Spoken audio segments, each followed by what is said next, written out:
We have been left with no... It's demonstrably complete. That is not And seems It's time to consider banning social media and perhaps even smartphones for under 16s. A really good place to start is to think about, well, what is a filter bubble, right? Or an echo chamber. And essentially, an echo chamber or a filter bubble is where you are surrounded by information or content or people that confirms your worldview. So as a result of that, what you now have is you have a whole world of information available to you on the internet, but you are only looking at a very tiny part of it, right? You are looking at the sky through a straw. I think when social media first came out, it was just a way of seeing like who you went to school with and what they were doing. And then I think people sort of clocked on, actually this is a great tool for like expanding messages. Social media for politicians, for example, and politics in general has become a massive tool. It can take a very long time to build trust with your audience, and you can destroy that trust in a matter of seconds. Trust me. My motivation for creating political content is to tell a story that changes someone's life. I want my journalism to be a force for good. The reason we chose social media as a potential place to host our content is because it is democratized. So within the UK, you have a relatively established media landscape. Media barons, corporations essentially control most of the media, political media certainly, in the UK. And social media, in a way, can level that playing field. If you create content that's good enough, it can be much more far-reaching with a smaller budget and a smaller team.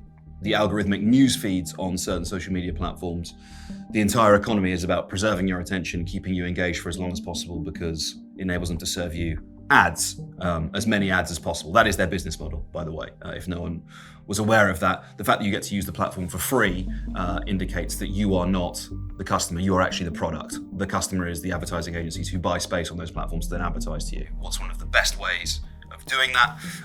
It's to make you angry about things. It's one way, it doesn't have to be the only way, but it's certainly a good way, right? To enrage people, to raise their passions, to get them arguing with each other, to preserve their attention and bring them back again and again and again.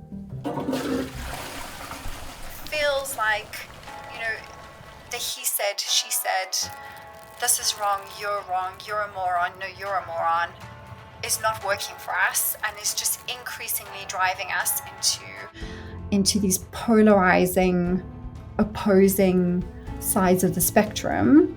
And what we need to try to do is really listen to what people are saying, try to tap in with our empathy and active listening to really try to understand what are the underlying fears and anxieties and stresses that people have that are leading them to have that belief, and try to address some of those things. So I would say a way of getting out of an echo chamber is just reading a variety of different sources, and you're not necessarily going to agree with the other side, but at least hear what the other side is saying, if anything, just to strengthen your own views on a particular topic.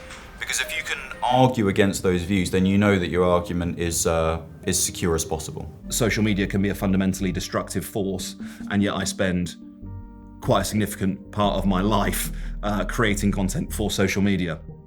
I think that used correctly and in the right hands, it can be a force for good, but equally, in the same way that a knife can dice a shallot if you're going to make a French onion soup, it can also cause quite a lot of harm. It's a tool and it depends how you use it.